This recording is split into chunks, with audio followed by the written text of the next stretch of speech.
Feliz sábado à igreja. Que a graça e a paz do nosso Senhor e Salvador Jesus Cristo seja com todos. Vamos abrir a palavra de Deus em Apocalipse. Vamos falar de dom de profecia. Vamos falar de profecia. Apocalipse, no capítulo 10.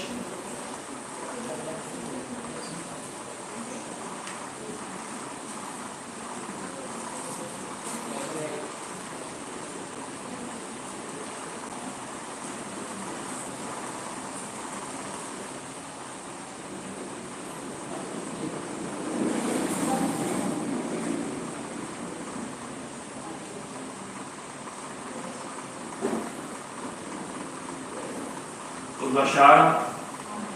Oremos. Bondoso Deus e Pai, que estás nos céus, aqui estamos, Senhor, uma porção do teu povo, reunidos neste momento agora para ouvirmos a tua voz por meio da tua palavra, da mensagem que o Senhor designou para esta manhã. Santo Deus, abranda nossos corações, clareia a nossa mente, nos ilumina, nos ajuda a compreender aqui as verdades reveladas e nos capacita também para passar essa mensagem tão importante, Senhor, para a tua igreja. Amém. Perdoa nossos pecados e também te rogamos por aqueles que neste momento estão enfermos, como a irmã Franciele, que não pôde vir ao culto nesta manhã. Que o Senhor seja, meu Deus, com cada enfermo nesta hora, que o Senhor restaure, Senhor, a saúde e perdoe também os seus pecados. Obrigado também, meu Deus, por tudo. Obrigado pelos membros que estão se chegando também aqui na igreja. Abençoa os projetos, Senhor, que estão aqui sendo realizados, estão a ponto de colocarmos em prática. Que o Senhor abençoe em nome de Jesus. Amém. Nesses últimos dias, tiramos algumas datas importantes para a igreja, para o cristianismo de modo geral, como por exemplo no dia 22 de outubro, que é celebrado o início da purificação do santuário celestial, que é quando o nosso Senhor Jesus, ele assume a sua função como sumo sacerdote e passa do lugar santo ao lugar santíssimo, né? Neste momento, mediando, intercedendo por nós e também julgando, né? No caso, julgando os mortos em Cristo, porque exatamente o julgamento começa pela casa de Deus. E é importante as questões estamos a par, né, desse sistema, né, da profecia, e também na questão do dia 31, né, agora de outubro, que é também lembrado o início da reforma protestante. Quando a gente chega aqui no capítulo 10 de Apocalipse, João, ele vai tomar um livro, né, da mão de Jesus.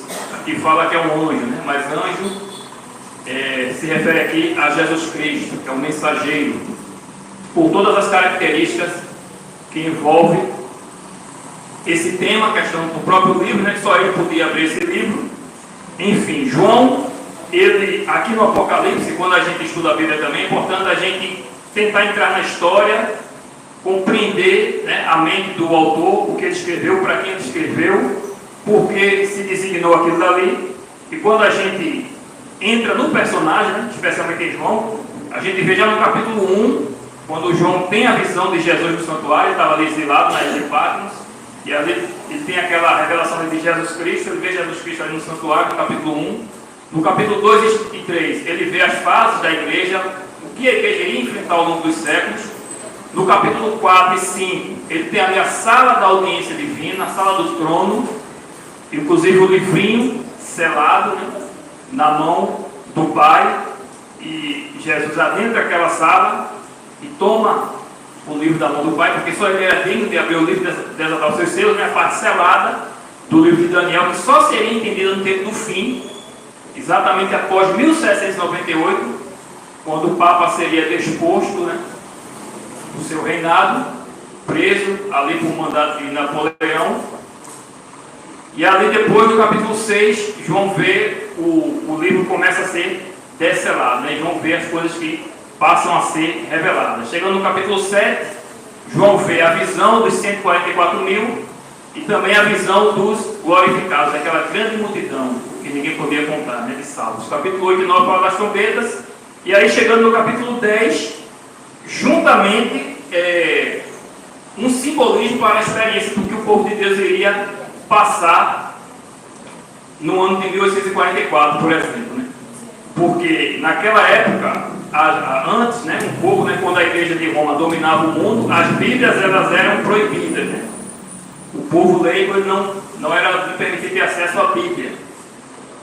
E nisso, depois que o Papa foi disposto, as Bíblias voltaram a ser espalhadas, as pessoas começaram a estudar a Bíblia, e no contexto daquela época era muito importante porque aconteceram alguns sinais que Jesus alertou em Mateus 24 e no capítulo 6 de Apocalipse, como o escurecimento do sol e da lua, a queda das estrelas, o terremoto. Então tudo aconteceu ali nas proximidades daquele ano de 1844. Foi 1755, 1780 e 1833. Né? Algumas pessoas em 1844 não eram nascidas no grande terremoto, mas ficou ali registrado na história. Então as pessoas começaram a estudar a Bíblia e entenderam que algo grandioso estava para acontecer, que é exatamente a volta de Jesus. E aqui nós temos essa experiência de João, como João viu toda aquela fase também da igreja, viu o toque das trombetas, João também estaria imaginando que aqui se daria da volta de Jesus. Por quê?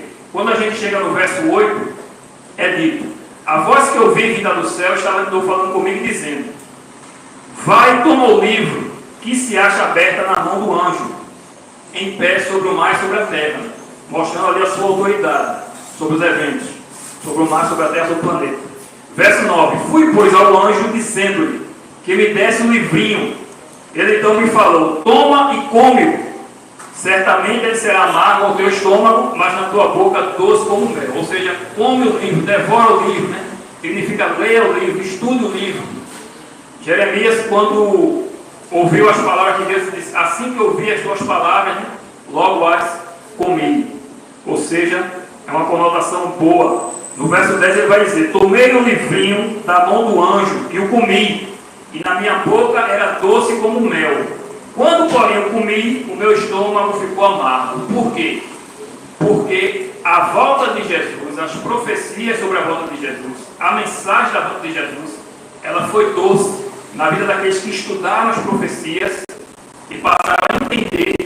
Só que Jesus não voltou, porque a principal profecia ali que eles estudaram, que foi a profecia de Daniel 8,14, né, falando das 2.300 tardes e manhãs, não se tratava da volta de Jesus, mas da purificação do santuário celeste. Então ali foi uma amarga. Por isso que diz aqui no verso 10, né, que ficou, no ventre foi amargo. Ele comeu, foi doce, mas no ventre ficou amargo. Então tanto João achava que se tratava já da volta de Jesus, como o povo de Deus na época de 1854, né, naquele advento. Com isso, né, veio a solene ordem, né? Verso 11. Verso 11: então me disseram: é necessário que ainda profetizes, ou que ainda pregues, a respeito de muitos povos, nações, línguas e reis. Ou seja, ainda não era o fim, ainda não era a volta de Jesus, o evangelho ainda precisava ser, muitas pessoas ainda precisavam ser alcançadas por meio do evangelho. E aí, o que é que deveria ser pregado? A resposta vem no capítulo 11. O capítulo 11, os versos 1 e 2, eles fazem parte do capítulo 10, do contexto do capítulo 10. Porque a Bíblia, quando foi escrita, não tinha capítulos nem versículos. Isso foi colocado depois para melhor aprendizado nosso. Só que às vezes atrapalha, porque o tradutor achou que se tratava de outro assunto, e aí colocou aqui como capítulo 11, mas na verdade esse verso 1 e 2 faz parte do capítulo 10. Deixa eu ver se eu consigo passar aqui, certo? Se eu não conseguir, pedir para a sonoplastia me ajudar.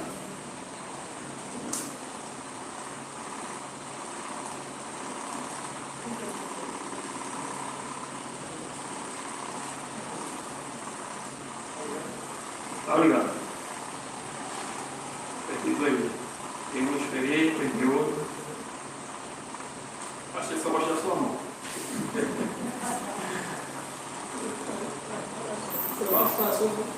Foi vocês passaram? Pronto. vamos lá. Se não passar, vai. Então veja, o que deveria ser pregado? O que é isso aí? Santuário terrestre, né? Aí você vê que o pátio, onde sacrificavam os animais, o lugar santo e o está aberto assim para poder melhor, uma forma mais didática, né? Mas ele era fechado, né? As paredes dele. E ali o lugar santíssimo ficava a Arca da Aliança. Aí vem o verso 1 e 2 de Apocalipse 11, que diz exatamente o que deveria ser pregado. Diz assim, ó: foi-me dado um caniço semelhante a uma vara. Outra versão, foi-me dado um cordel, ou uma trena, uma régua. E também me foi dito: dispõe-te e mede o santuário de Deus, o seu altar e os que nele adoram. Ou seja, dispõe-te e mede, né? Medir, na Bíblia tem uma conotação de investigar, investigação. Então o que é que João, ou no caso, o que é que o povo do advento, os mileritas, deveriam fazer? Investigar, examinar, estudar sobre essa doutrina do santuário, né? Que posteriormente, após a decepção, foi revelado a eles. Então eles deviam o quê? Estudar e examinar a doutrina do santuário. Aí vem o verso 2: mas deixa de parte o átrio exterior do santuário, e não o meças, porque ele foi dado aos gentios. Esses por 42 meses calcarão aos pés da cidade santa.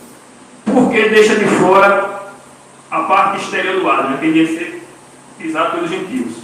Porque como eu deveria investigar aqui a questão do santuário celestial, não terrestre, já tinha sido destruído, o santuário celestial ele não tem o pátio. Existe lugar santíssimo e lugar santo, porque lá não tem altar de sacrifício. O pátio do santuário celestial é o planeta Terra, porque Jesus foi sacrificado aqui. Então, e como diz aqui, né, no verso 1, mede o santuário de Deus e os que naquele adoram. Ou seja, haveria uma investigação. Aqui a gente vê uma referência também ao juízo, início do juízo, porque seriam medidos aqueles que adoram, ou seja, o povo de Deus. O juízo começa pela casa de Deus. Foi exatamente o que aconteceu em 1844. A Igreja Adventista, ela nasce no calendário da profecia e ela nasce com um propósito específico. Veja, no verso 11 de Apocalipse 10 é dito que é necessário que ainda profetizes. Aqui eu vejo também como uma referência ao que? A reforma protestante, porque eles pararam no tempo. A reforma protestante ela não termina em 1517, ela se inicia em 1517. O que é a reforma protestante? A Igreja Católica era detentora da Bíblia Sagrada, certo? Foi proibida. Só que aqueles que conheciam a palavra de Deus começaram a se levantar contra a Igreja, ou seja, começaram a protestar. Por isso que esse nome de protestante. E aí se levantou um homem chamado Martinho Lutero. Por que Martinho Lutero, por exemplo, alguns podem perguntar, não falou da questão do sábado? Porque ele restaurou a verdade para a época dele. O que a Igreja Católica ensinava e ainda ensina? Salvação pelas obras. Então Martinho Lutero mostrou que era salvação única e exclusivamente justificação pela fé em Jesus Cristo. Se ele fosse exaltar a lei, e nem ele mesmo entendia o papel da lei dentro da questão do Evangelho, as pessoas iam se confundir: salvação pela lei ou pelas obras? Então ele restaurou a verdade para o tempo dele, justificação pela fé em Jesus Cristo, e também só a Bíblia como regra de fé. Não é o que o pastor ou o padre ou os papas ensinam. Se não ensinar conforme a Bíblia, nós devemos ficar com a Bíblia. A Bíblia é a nossa única regra de fé e prática. Diferentemente do que acontece hoje, né? Porque, por exemplo, onde é que tem na Bíblia que é para você guardar e santificar o domingo? Onde é que tem na Bíblia que a pessoa morre, sai algo de dentro da pessoa e fica por aí? Ou no céu, o purgatório. Então, as igrejas lá fora elas não pregam somente a Bíblia. Elas pregam filosofias que não estão na Bíblia e que diretamente confrontam as verdades bíblicas. Não segue o que disse Martinho Lutero, né? E é só a Bíblia como nossa regra de fé e prática. Então a Igreja Adventista ela surge no calendário profético para restaurar as verdades. E quais são as verdades para o nosso tempo?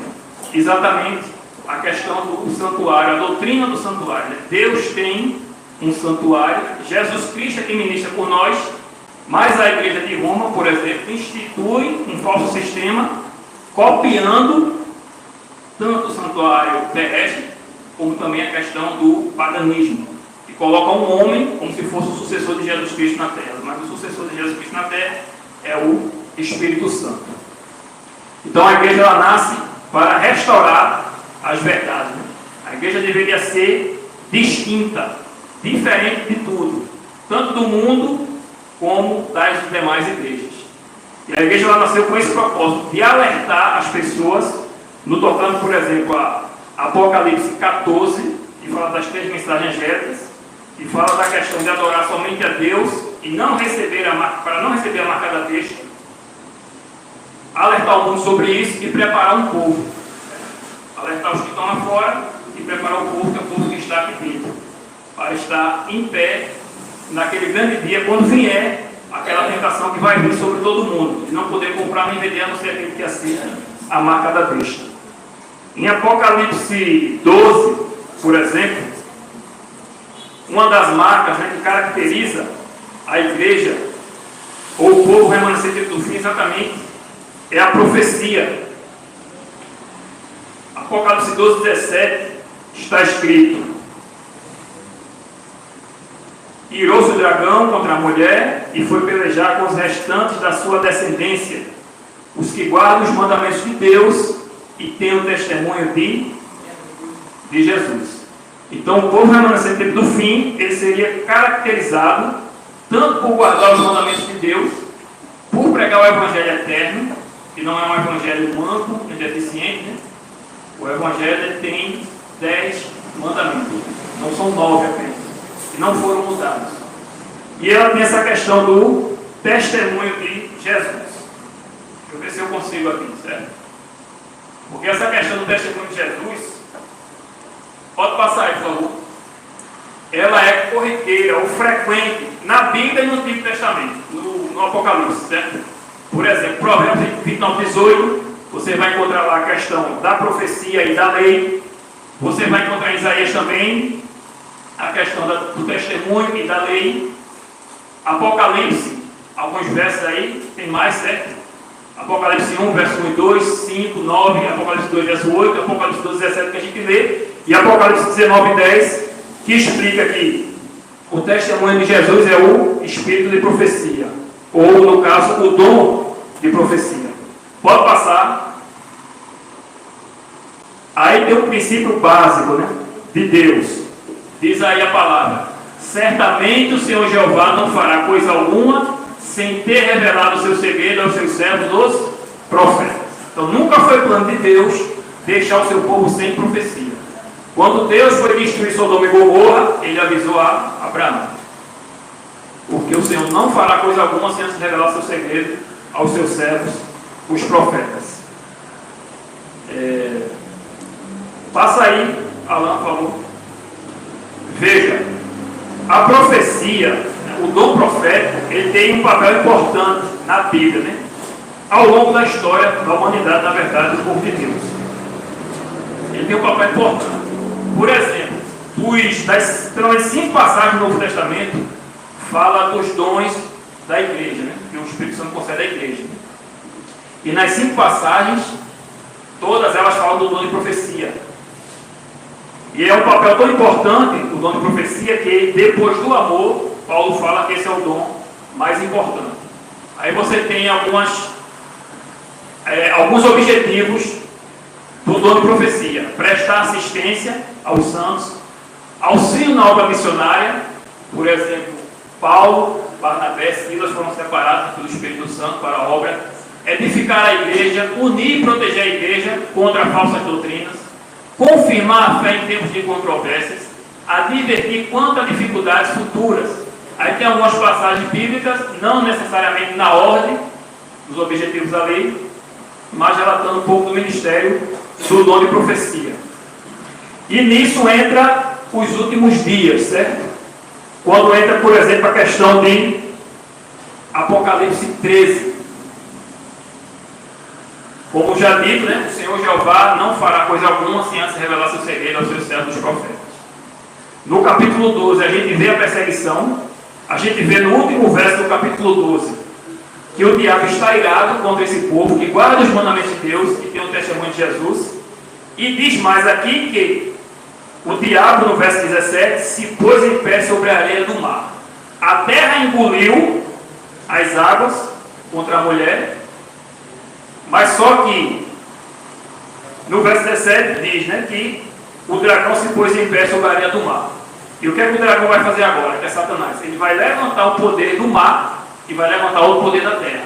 E esse poder da terra vai dar apoio ao poder do mar.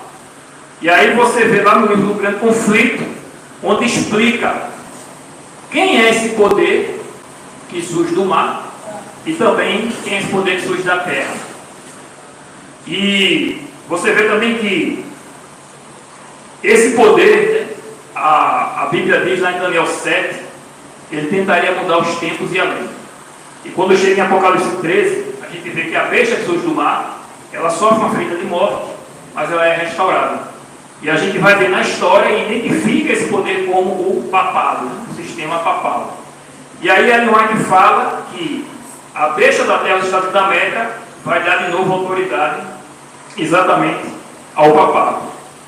Quando você chega, por exemplo, em Apocalipse 13, e você vai ler ali no verso 16, a todos os pequenos e os grandes, os ricos e os pobres, os livres e os escravos, faça que lhe seja dada certa marca sobre a mão direita ou sobre a fonte. Verso 17, para que ninguém possa comprar ou vender, senão aquele que tem a marca, o nome da besta ou o número do seu nome. Então ali vai dizer o quê? João vê uma trindade satânica, o dragão, a besta da guarda e a besta da terra. E parece que está tudo perdido, porque fala que todos vão adorar essa besta, a não ser aqueles que têm o selo de Deus. E aí fala que vai ser dada uma marca na mão ou na fronte. E aí fala também aqui do número da besta e do nome da besta. E no verso 18 começa a fazer com que a mente do estudante da Bíblia comece a compreender o que é isso. Porque vai dizer, aqui está a sabedoria, aquele que tem entendimento. A sabedoria na Bíblia está associada à obediência a Deus. Estudar sua palavra e guardar. E aí vai dizer assim, calcule o número da besta, pois é número de homem. Ora, esse número é 666. A Bíblia fala também lá em Daniel 12, que muitos vão correr de um lado para o outro, os perversos procederão perversamente e ninguém vai entender, mas os sábios entenderão, exatamente aqueles que estudam as profecias. Estudaram o livro de Daniel e estudam o Apocalipse, vão entender o que é isso. O que é esse 666?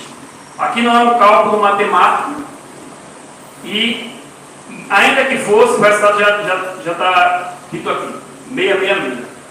Por que 666? Aí o que acontecia no sistema antigo babilônico, né? No ritual, eles usavam múltiplos de 6 para descobrir as coisas. Por exemplo, a estátua que Nabucodonosor levantou, a imagem, né? Não sei se foi uma estátua, mas foi uma imagem que ele levantou. Ele tinha 6 de largura e 60 de altura, ou seja, múltiplos de 6. Os números não foram escolhidos aleatoriamente, eles sabiam o que eles estavam fazendo, eles trabalhavam com isso. 6 representa o Deus menor, 60 o Deus maior e 600 o panteão de todos os deuses. Por isso 666, porque é um falso sistema de adoração. Deus colocou o povo dele ali em Babilônia para que o nome dele fosse conhecido e eles conhecessem o verdadeiro Deus e a verdadeira adoração, e se fugisse, saísse daquele falso sistema. Por isso que é 666. A Igreja de Roma, ela estabelece um falso sistema de adoração e assim segue as outras religiões não cristãs também. A adoração verdadeira é aquela adoração como a Bíblia ensina. E aí, no grande conflito, você vai ver representando, explicando um pouco também sobre isso, sobre esses detalhes.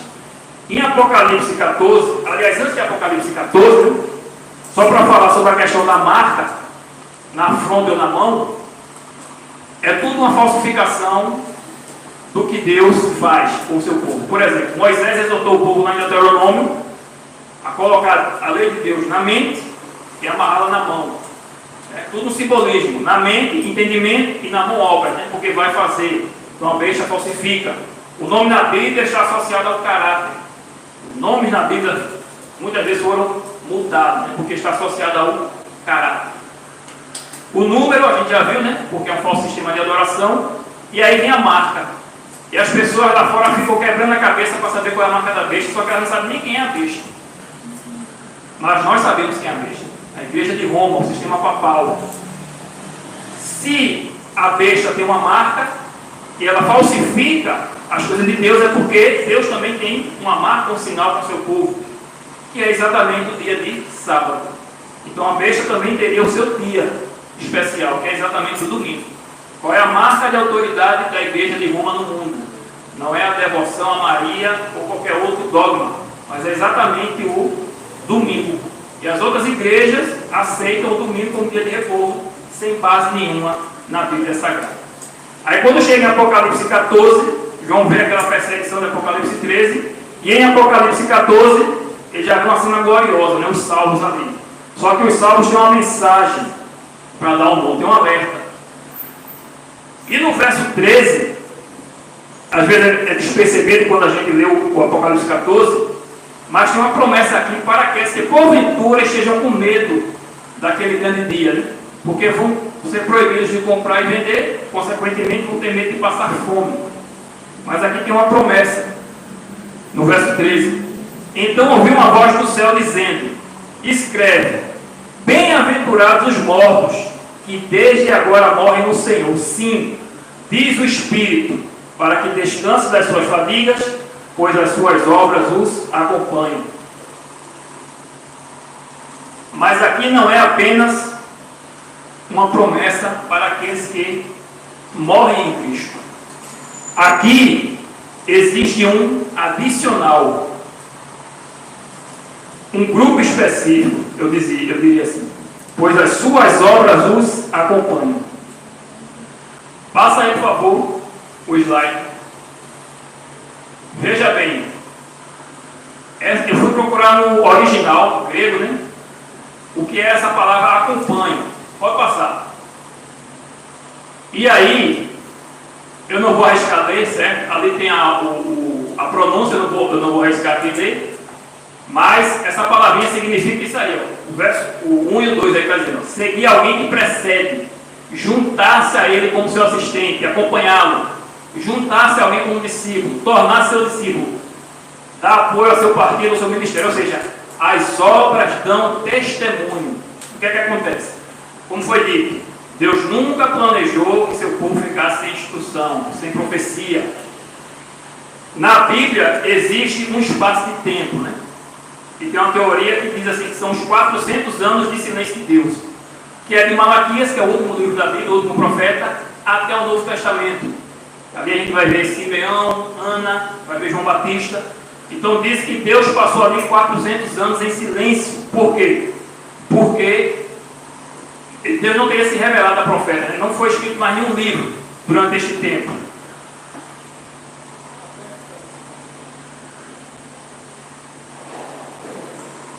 Pegou. Obrigado. Então veja, não teria escrito nenhum livro. Aí é onde entra a questão das obras. Por quê? A vida, o testemunho e o que os profetas escreveram, né, ficaram registrados para o povo. O povo não ficou sem instrução. O que Moisés falou, Jeremias, Isaías, Zacarias, Malaquias, ficaram tudo registrado.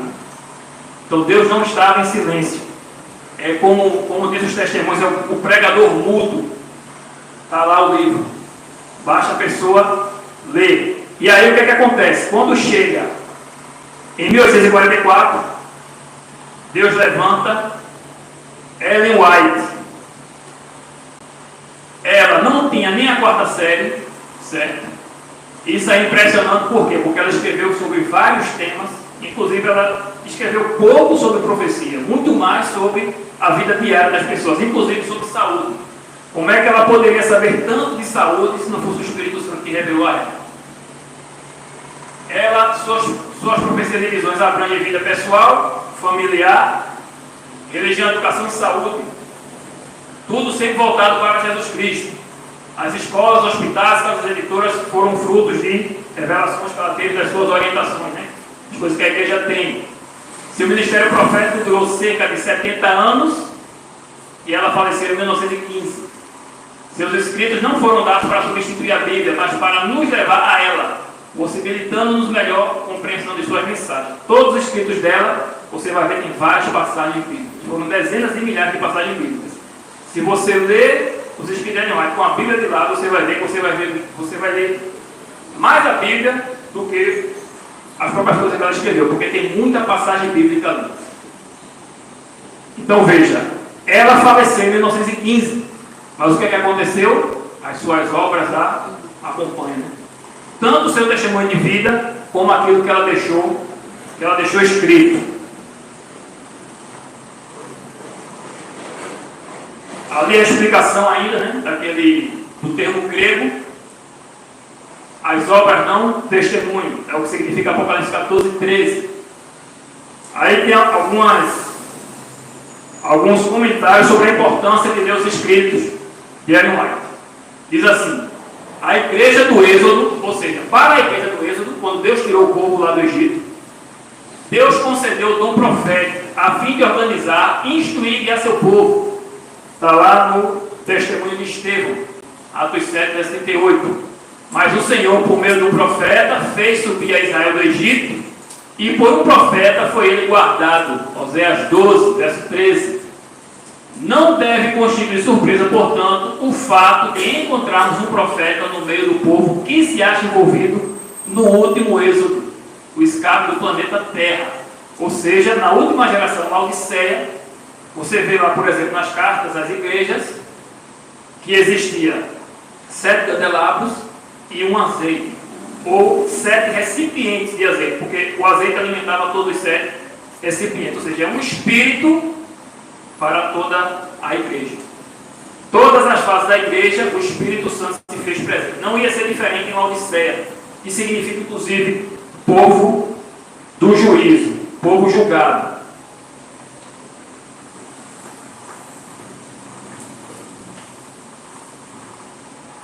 A igreja,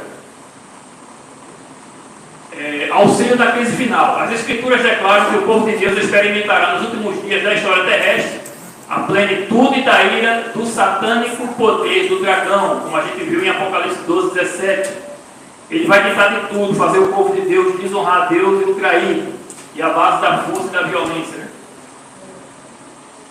Daniel 12:1 fala de um tempo de angústia, qual nunca houve, e a fim de ajudá-los na sobrevivência em meio ao mais intenso conflito das eras, Deus, em sua amorável bondade, assegura seu povo que não o deixará sozinho. O testemunho de Jesus, o Espírito de profecia, os guiará em segurança rumo ao objetivo final, a união com o Salvador por ocasião do segundo advento. Amém? Aqui tem as características de um verdadeiro profeta. Por exemplo, ele não pode contradizer a Bíblia. Ele não pode dar uma mensagem que vai descontradizer a Bíblia. Não, Deus revelou que agora é para guardar o domingo. É um profeta mentiroso. As predições têm que se comprovar verdadeiras. Em época de eleição, por exemplo, a gente vê muita profetada. E as pessoas continuam acreditando nesses falsos profetas.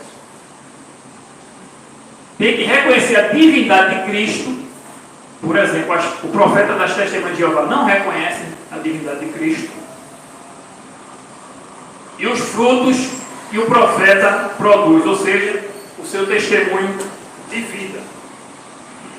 Dentre algumas profecias de Ellen White cumpridas, ou que estão em andamento, eu destaco o espiritismo moderno, que ela disse que ia aumentar, ia crescer o espiritismo no mundo, inclusive ia entrar dentro das igrejas, enganando o povo, se fazendo pelo Espírito Santo sem ser.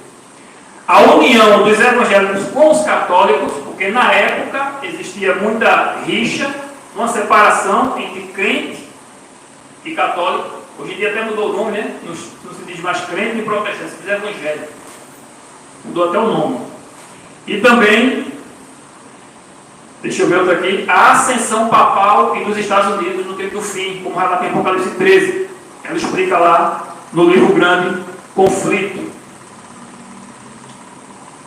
O material por ela escrito constitui mais de 80 livros. A abrangência desse material é assombrosa. O conhecimento de Ellen White não se limitava a algumas áreas específicas. Como dito, ela só teve até antes da quarta série, até a terceira série, na verdade. Não podia ser senão de Deus as instruções que ela deu.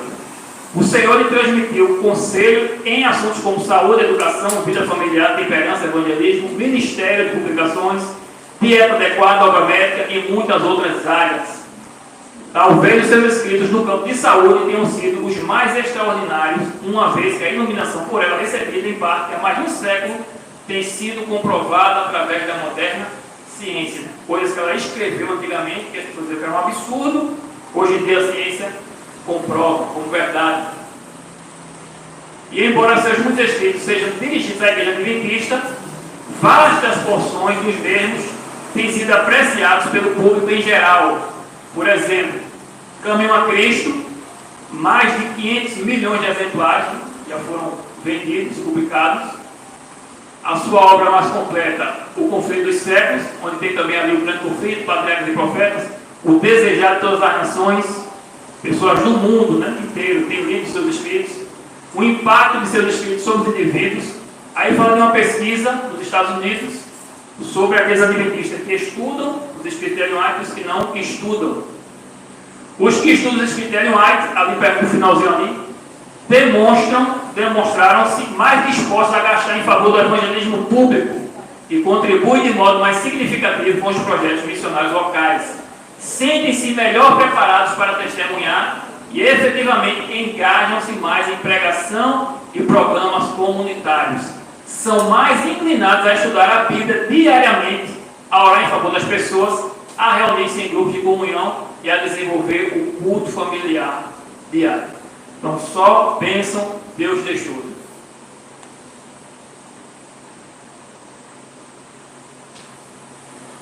Eu ver aqui.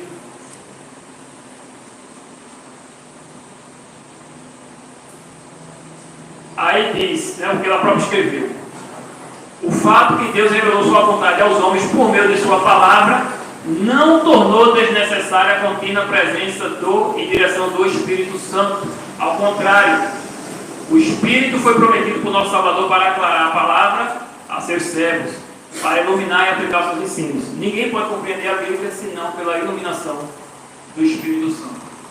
O desafio do crente. O livro do Apocalipse profetiza que o testemunho de Jesus haveria de manifestar-se por meio do Espírito de profecia nos últimos dias da história terrestre. Isso representa um desafio a todos, no sentido de não assumir uma atitude de indiferença ou descrença, ou seja, o que é que você vai fazer com a luz que você recebeu? Você vai se dedicar ou você vai ignorar? Provar todas as coisas e reter o que é bom. Existe muito a ganhar ou a perder. A quem muito é dado, a Bíblia fala que muito será cobrado. Crede no Senhor vosso Deus e estarei seguros, disse o rei Josafá. Crede nos seus profetas e prosperarei. Essas palavras soam perfeitamente verdadeiras nos dias de hoje. E aí, para encerrar, Atos, abra sua Bíblia em Atos, no capítulo 2.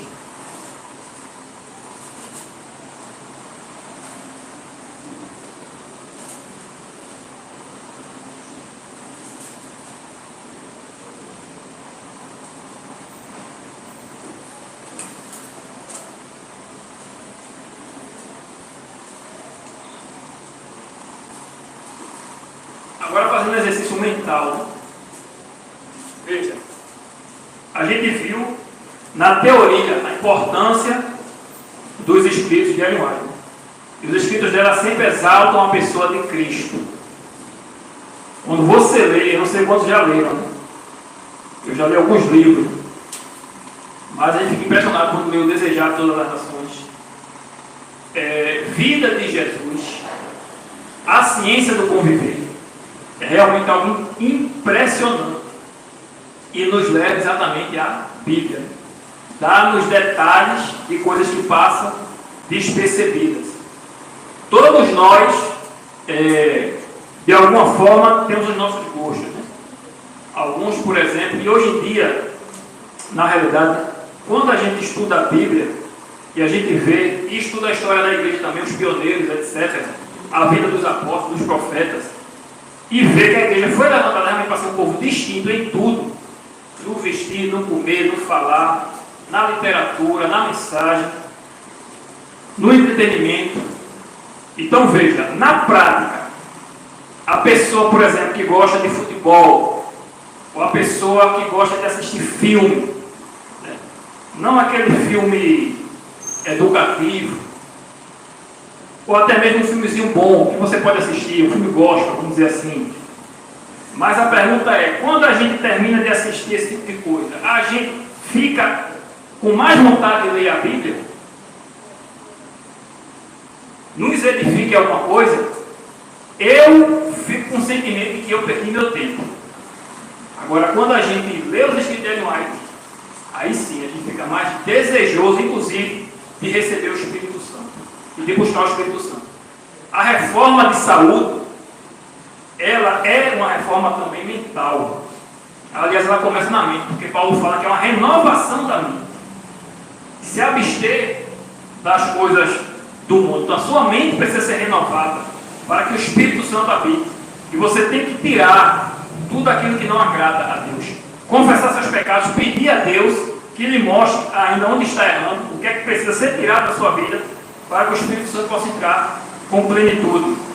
Aí vem Atos no capítulo 2, no discurso de Pedro, ele explicando o que é que estava acontecendo, verso 17.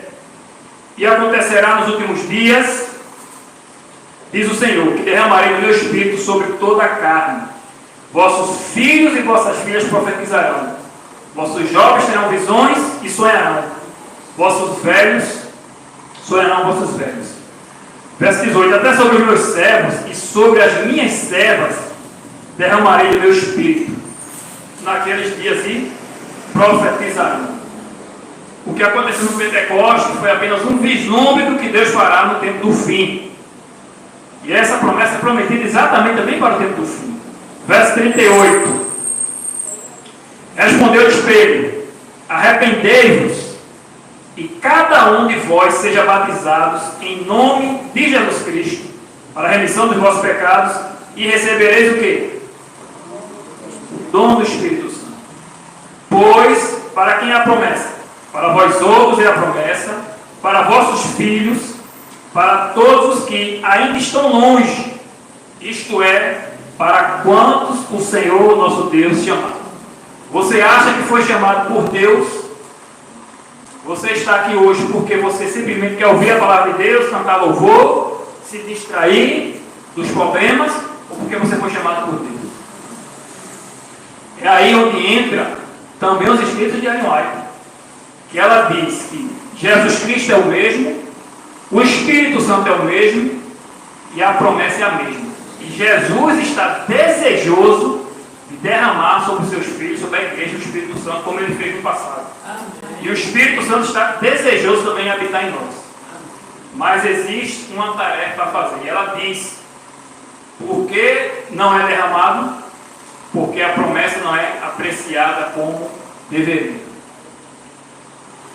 Então o apelo nesta manhã é esse: que nós nos analisemos, vejamos aquilo que está nos impedindo de receber verdadeiramente o dom do Espírito Santo e passar a dar valor à luz que Deus nos deu. Porque se a Bíblia Sagrada fosse estudada, apreciada como deveria, como ela mesma fala, os escritos dela não seriam necessários. Lembrando que não existe uma doutrina sequer da Igreja Adventista que tenha sido tirada de algum escrito de Ellen White. Nenhuma. Ela apenas explica as doutrinas, nos dá conselhos práticos para o dia a dia, todos fundamentados na palavra de Deus, porque ela exalta realmente a pessoa de Cristo. Então faça esse exercício, procure limpar a sua mente de tudo aquilo que não presta, e você vai viver com menos preocupação nas coisas terrenas, preocupação com coisa que nem aconteceu e nem vai acontecer. A gente fica ansioso, preocupado, muitas vezes por falta de encher a mente da palavra de Deus, encher a mente do Espírito Santo. Que Deus seja louvado, que Deus nos ajude. E para encerrar, vamos ouvir o último hino: o Santo Espírito desceu.